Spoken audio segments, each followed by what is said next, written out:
Hello. Welcome to this video lesson where we're just going to be tackling a bunch of different calculus limit type problems, but specifically AP style problems. So what the AP likes to do is they like to throw in extra steps for y'all to do. They're never going to really give you a super straightforward limit. They're always going to make it some kind of some kind of weird expression, and then they give you the function later. Maybe something like this where you have no numbers whatsoever. Crazy piecewise functions, right? So I'm not going to have time to go through all these types of questions. Otherwise, the video is going to be 2 hours long. So I just circled a couple. There's going to be a few trigonometric limits type stuff that we've been doing recently as well. So hopefully this is just a really good, broad overview for limits for y'all, and I can fill in whatever blind spots you still have for them. So some of them I have rewritten over here, and then others I'll just mark up on the page. I wish y'all's textbook had AP style problems in it, but it doesn't. So I got these screenshots from another textbook, and that was more sort of AP exam aligned. So anyway, let's start with number 3. Right, so we have the limit as x approaches 2 of this f of x minus f of 2 over x minus 2. Now, fun fact, there's actually a name for this kind of expression, which we're going to be very focused on later. It's called the difference quotient, which actually I never learned back in high school. But essentially, it's a slope calculation, right? So it's the output at x minus the output at 2 divided by x minus 2. It's kind of like that slope formula. And once we get into chapter 2, that's going to be a big deal, that difference quotient notation. But we don't have time for that today. Just keep that in mind. Quotient. All right, so what do we even do? Well, I would suggest don't overthink the problem. I would try to find whatever you can, find out whatever things are equal, right? Like, so for example, what is f of 2? We can find it, right? All you got to do, plug in 2. 3 times 2 cubed minus 4. 2 cubed is 8. 3 times 8 is 24. 24 minus 4 is 20, right? So this is 20. And then what is f of x? Well, we have it literally right here in front of our eyeballs, and we can just put it right there, right? So I would just plug everything in that you can. So let's rewrite this, right? So 3x cubed minus 4, and then we're going to have minus 20 over x minus 2. Cool. All right, so now what do I do? Well, I guess I can combine these two things. Yeah, let's see, did I copy this all down correctly? Okay, so let's copy that. Limit as x goes to 2, we're gonna have 3x cubed minus 24 over x minus 2. Okay, anything else we can do? Well, maybe, so if you notice, if you plug in 2, you get 0 over 0, so there's got to be a hole somewhere. Let me make some room here, right? So I can see I can pull out maybe a 3 on the top, so let's just try to do that. 3 times x cubed minus 8 over x minus 2. Oh, I see what's going on here. So this term right here does factor, right? X minus 3, or x cubed minus 8 does factor into probably something like x minus 2 times something else, right? Who knows what it is? We got to figure out what this should be because we're going to have to plug in some number in there after we cancel out the x minus 2. So I think that's what we want to do. There's a hole and we want to factor that.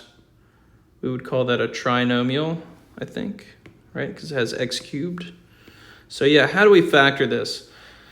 Well, you can either try to just figure it out, and by that I mean, okay, so I know it's going to have this term, and I know I'm going to need an x squared here, and then I'm going to need a term with x, and then I'm going to need a number. And so we can kind of try to figure out what these coefficients should be based on how the multiplication works out, right? Because it's going to distribute like that. And essentially, remember, we want all of the middle terms to cancel out. Maybe one thing we could do, just for simplicity's sake, let's work backwards, right? So what should the last number be? Well, if we're supposed to get -8 and I have a -2 times something, I should have a +4 here, right? Now, if I have a +4, right, think about this. When this distributes here, I'm going to have a 4x. I need to get rid of that. How do I get rid of that? The only way I can do that is if I had a +2 here, right? So that way, when these two multiply, I get 4x minus 4x, and they cancel out. And then let's just check that the x squared term goes away too, right? So if I distribute x here and here, right, I'm going to get 2x squared minus 2x squared. Those cancel out as well. So that's our factorization. You could have also done polynomial division, right? You could have, well, actually, we would have to write it like this: plus 0x squared plus 0x minus 8, and then you would divide that by x minus 2. You could have done synthetic division, or you could have just figured it out like the way I did it. But the point is, we can now factor x approaching 2. And yes, this would definitely be a no calculator allowed question. You would have to be able to do this somehow in your head or algebraically, etc. Right. Okay, so we found the whole, right? Whole cancels out. And now I can go ahead and I can just plug in 2. And once I plug in the 2, I do not need to write the limit anymore, right? So I have 2 squared plus 2 times 2 plus 4. This is going to be 3 times 4 plus 4 plus 4, right? That's going to be 3 times 12, which is 36. Wow, that problem took a lot more work than I actually was expecting it to. Right. And don't be worried if, the solution or the steps don't come as quickly as they did for me in this video. I've already kind of reworked these, and it might take you a while to figure out what you're supposed to do. So just don't freak out. Just try to think of what would be the next thing that would be most helpful, right? Just do the next right thing. We also have number 4, right? So here's a limit with no numbers. So for our final answer, we shouldn't get a number either. We should get some sort of expression that has s in it, whatever s is.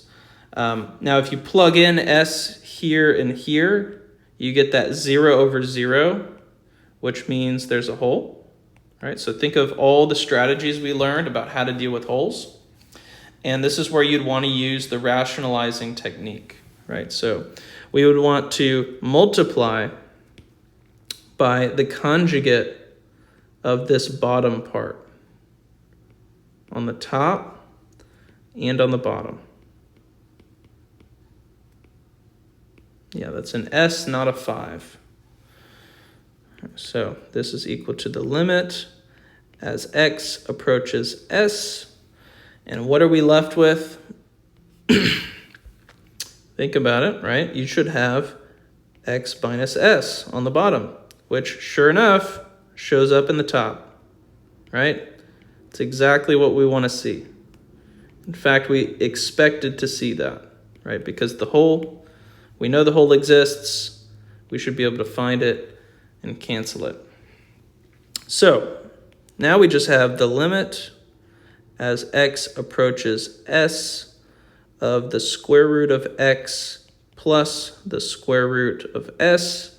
When I plug that in, I get the square root of s plus the square root of s, which is 2 times the square root of s. That is my answer there. And, let's go back over to the problems and make sure those were actual answer choices. So 36, that was answer choice D. And then here's that 2 times the square root of s answer. Awesome. Okay, and now I'm going to just go ahead and work these out just on this spot here. So number 5, here we have a piecewise function, but it's in terms of these constants a and b that we don't know, right? But all you need to know is they're just numbers, and we've got to find out what they're supposed to be to cause this limit to be true, right? So how can we make this limit true? Well, the one thing that you guys know about piecewise functions is that essentially the limit, our limit is going to be d and e, because we're talking about the full limit, right? If the pieces don't match up, right? Essentially what we want is we want the pieces to match up, right? This is a situation that we want. Now this problem's kind of extra tricky because you have 2 unknown numbers. And so maybe one strategy for this problem might literally be to sort of just guess and check, plug in the numbers, see if the pieces sort of match up. And we can see that by just plugging in 2 into the first function, plugging in 2 into the second, right? But if you want to get the answer more directly, here's maybe a better way. We can leave a and b alone without trying to put in a number somewhere. And we can sort of create a system of equations. So let's say I plug in 2 into this function, right? I'm going to have a times 4. So in other words, actually 4a minus 5. If I plug in 2 over here for x, right, I get a plus b.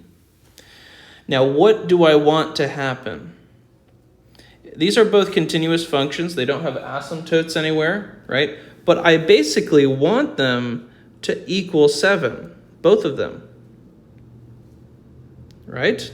Because I want the top function to be approaching 7 from the left of 2, and I want the bottom function to approach 7 from the right, right? So essentially, I could just set them equal to 7, and sure enough, in this equation, right, we can just solve for a. We get 12. 4a equals 12, and that means that a equals 3, right? And then the bottom one, right, that would mean that this equation has to be 3 plus b equals 7, and so that means that b has to be 4. Although, let's see, did I make a mistake here? I did. What was the mistake? Oh my gosh. When I plugged in 2 for x, I should have a 2a here. Oh my gosh. Right? So that affects this number here. It's going to affect that answer.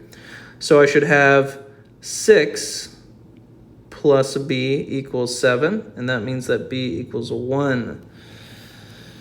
Man, silly errors, simple mistakes, but that looks like answer choice C, right? And so, so really, in reality, the piecewise function looks like 3x squared minus 5 when x is less than 2. And then down here, it would be 3x plus 1 when x is greater than 2. And you can see, right, if you plug in 2, you get, up top, you get 12 minus 5, which is 7. On the bottom, you get 6 plus 1, which is also 7, right? And if you were to graph these as well, right, you would see that the graphs both approach 7 from either side, and there's going to be a hole exactly at 2, right, because this is our domain right here. Okay, numero 8. What in the world is this? What do we do about that? Okay, well, one thing that you should definitely do before you even think about how to solve the problem is never leave exponents like this, right? Especially if they're negative, we need to move that. If you know your exponential properties, you should know what I'm talking about. All right, so that's going to go, this is going to go to the bottom of the fraction. I might actually leave the 1/3 alone, right? So you can write it another way with the cube root symbol, but I might just leave it like that. And then down here, looks like I have the square root of x. Okay, so I guess it's a little bit easier to wrap our heads around this. What do we do now? Well, maybe this limit is a lot more straightforward than it might seem. Is there a hole? Is there an asymptote anywhere? Like if I plug in 3, do I get an issue? Is there any sort of discontinuity around 3 for either of these functions? It doesn't look like it. Doesn't look like it, which means I should just be able to plug in 3 here. So let's go ahead and do that. I don't have to write lim anymore. 3 times 5 is 15. 15 minus 7 would be 8. All right, so this would be the cube root of 8 over the square root of 3. The cube root of 8 is 2 divided by square root of 3, or that's 3 to the 1/2 power. Do we have an answer? Yes, we do. Be answer choice B. So yeah, this one is actually really straightforward because there were no discontinuities, which means you can simply plug in the number and get the exact answer. Essentially what we're doing here, I don't know what this function looks like, but because it had no holes or discontinuities, the output, let's say the output is here, is what we are approaching in the limit anyway, right? So what we would say, if we called this maybe like g of x, what we would say is that the limit as x approaches 3 of g of x is just equal to g of 3. Because again, there was no discontinuities, no jumps, no holes, no asymptotes. So in those cases, especially once we move on to 1.4, we'll see that this will always be true for fully continuous functions. It's a super important property. Makes doing problems like this a lot easier. Okay, those are some great problems. Those are kind of challenging. All right, let's keep on going down here. So I got 6 through 11. Okay. Try to go through these fairly quickly here. This one shouldn't be too bad, right? So, well, it's not too bad unless you forgot what cosecant is, right? But what is cosecant? Let's rewrite that. Cosecant is 1 over sine of x. You should remember that. You need to know that. So if I have 1 divided by 1 over sine of x, this is nothing more than sine of x over x. So they were just trying to make the function a little crazy looking to throw you off, but in reality what you're looking at is that right there is just the monkey. And we learned that last class. The limit as x goes to 0 of the monkey is 1. The limit does exist here, right? All right, number 7. What is going on here? All right, we have x minus pi over 3, x minus pi over 3. So what is this function really? And once we realize what it is, the problem's going to be super easy. But essentially, if this is pi over 3, essentially the idea here is that this is the monkey limit, but it has just been shifted to the right by pi over 3. So just like with the monkey, there's a hole, except now the x-coordinate is at pi over 3, but the function itself, it does something like this. It still approaches a value of 1. So the answer here is also 1. And if you don't if you don't like that, right, here's maybe another approach. We could say, let theta equal x minus pi over 3. Let's just make a nice little substitution here. So limit as theta approaches something of sine of theta over theta. Now, what is theta approaching if our x is approaching pi over 3? Well, just plug in pi over 3 in for x. Wouldn't you know it, theta is approaching 0, right? That truly is the monkey limit, for sure. And we know that the answer is 1. Nice. Let's keep going. We're on a roll here. Feel free to pause, slow down the video if you still have questions, and rewatch stuff. All right, limit as x goes to 0 of tangent of 2x over 3x. First thing we got to do for sure, let's rewrite the tangent function as sine over cosine. And this is sine of 2x over cosine of 2x, right? Now this is divided by 3x. So let's rewrite this in maybe a slightly better way and think about what kind of limit properties can we use. Let me rewrite this as maybe 1 over cosine of 2x times sine of 2x over 3x. Now, you should probably already be able to figure out the answer, right? But let's just make sure we're clear about what we're doing here, especially with this part right here. So the way we might want to think about what we're doing algebraically is that we would want to multiply by 2 over 2, which we're allowed to do because that's just equal to 1, and multiplying by 1 doesn't change anything. And essentially, I'm going to move the 3 out of the denominator. Let me go ahead and move that 3 over here, actually, into that first fraction. So we have 1 over 3 times cosine of 2x. And you know what? I can move this 2 to the numerator over there. How about I do that as well? So 2 over, and then I got times sine of 2x over 2x, right? We're just kind of moving things around.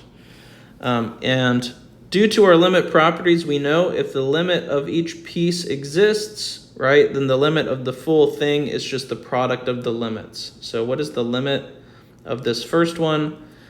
Well, it's continuous around 0. We can just plug in 0. That would be 2 divided by 3 cosine of 0, which would just be 2/3. The limit of this second piece would be 1. Obviously, it's the monkey limit. And so we would just multiply those two answers. What do we get? 2/3. Nice. Okay. Now, 11 is where things get a little dicey here. And you could very easily get the wrong answer. Because when y'all see this, hopefully, if you took anything away from that day that we talked about when limits do not exist, some alarm bells should be going off in your head, because you know that sine of 1 over x quantity means that there's sort of this infinite oscillating or infinite oscillation behavior as x gets closer to 0.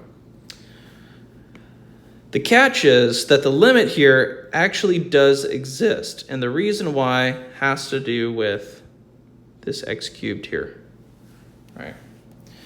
So let me go ahead and jump over to Desmos. Let's revisit just the sine of 1 over x function. So we can see, right, there's that infinite oscillation, right? If I just keep zooming in here, it just goes up and down, up and down, up and down, up and down forever. Which I'm not saying that's not happening anymore, but what really caused the limit to not exist was the fact that the oscillation wave heights never got smaller, or never, yeah, they never got smaller, right? So let me show you something. If I add this x to the power 3 here, again, still oscillating infinitely much, or infinitely so, right? But the oscillations are diminishing as you get closer to 0. So yes, it's still going up and down, up and down, up and down, up and down, infinitely so as we get closer to 0, but the heights of the ups and the downs are getting smaller, right? The magnitudes of those oscillations are getting smaller.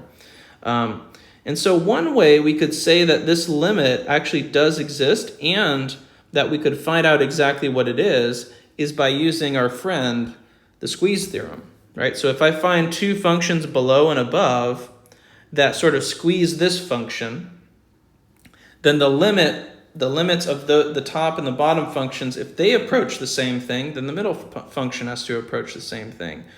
Now, I'm going to have to kind of cheat a little bit here, but you'll be able to see what I mean if I just plot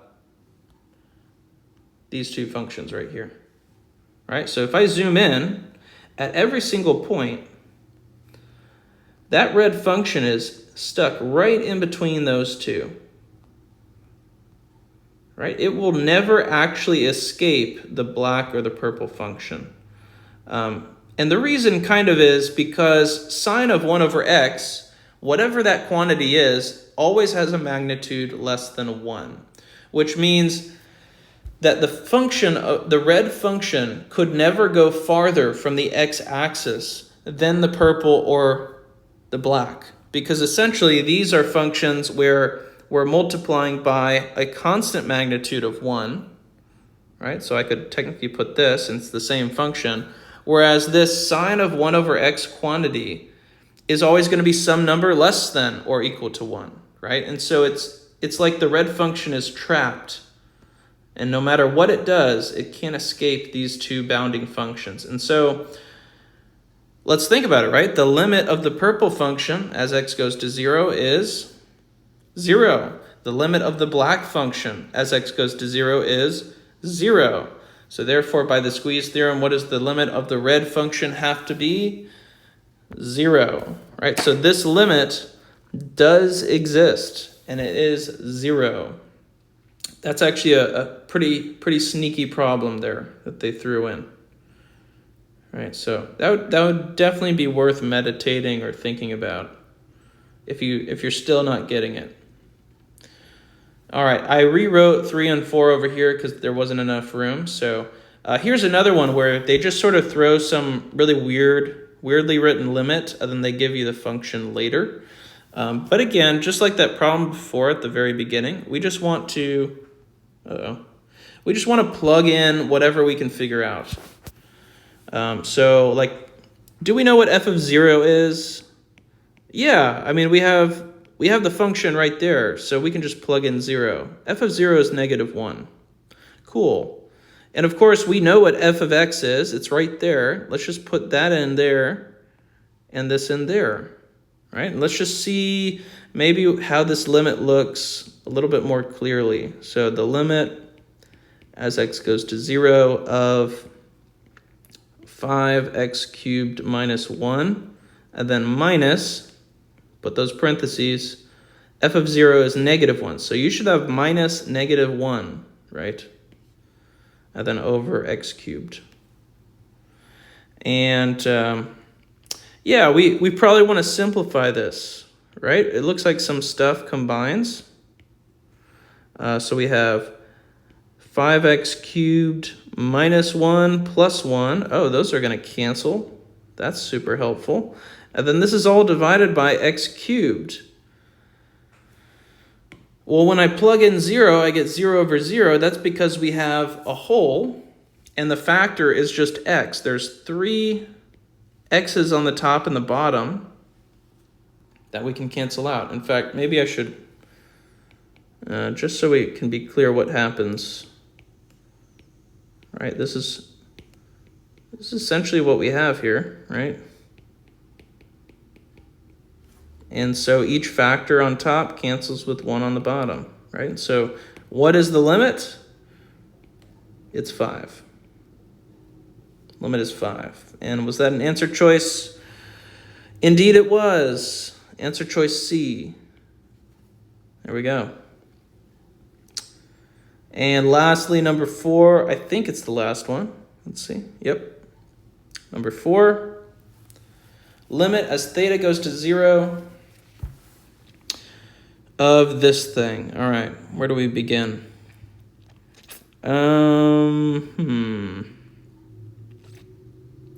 Well, if you look at it, it kind of looks like the lion, sort of, except it's upside down. But like we know that the limit as the variable approaches 0 of the lion is 0. But the problem is because it's upside down, right? Do we have an answer of 1 over 0? Because we know we can't do that. So maybe there's something else we should do here. Is there a way we can get this to maybe look more like the monkey? Because we know with the monkey, right, this is going to approach 1, but also the reciprocal doesn't run into any issues, right? This also approaches 1. Because 1 divided by 1 is still 1, right? So how could we get this to look like the monkey? Might be kind of hard to see, but think about it. What if I multiplied by the conjugate of that denominator on the top and the bottom? Right? So then I would have equals the limit as theta approaches 0 of theta squared times 1 plus cosine of theta over, this would become 1 minus cosine squared of theta. Why do I like that? Because we can do a nice trig substitution. Theta approaching 0, theta squared. And now at the bottom, what does this become? Sine squared of theta.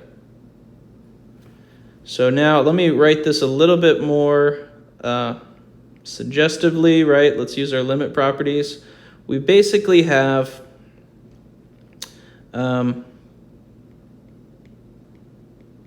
this times itself, and then times 1 plus cosine of theta. And our limit properties work even if we have 3 functions, right? So like each of these pieces, if each of these limits exist, then I'm just going to multiply the answers for all 3 of these limits. And I want to keep this short, so I don't want to write out every excruciating detail, but the limit of the first function goes to 1. The limit of the second function goes to 1. The limit of the third function goes to 2, right? Because you're plugging in 0 there. And then you get 1 plus 1. So the answer to this limit should be 1 times 2. Should be 2. Right? We're just using limit properties here in a nice little trig substitution. So if I go to 4, sure enough, that's the answer. But what they're hoping you don't know how to substitute anything and that you think the answer is probably one of these because you have the monkey and the lion memorized, but really the answer was C. So you really got to know what you're doing and try to get a sixth sense for what kind of substitutions or what kind of sort of conjugate tricks you can use to sort of massage the equation. So anyway, hope this helped. Have a good day, guys. Hopefully you understand limits a little bit better than before.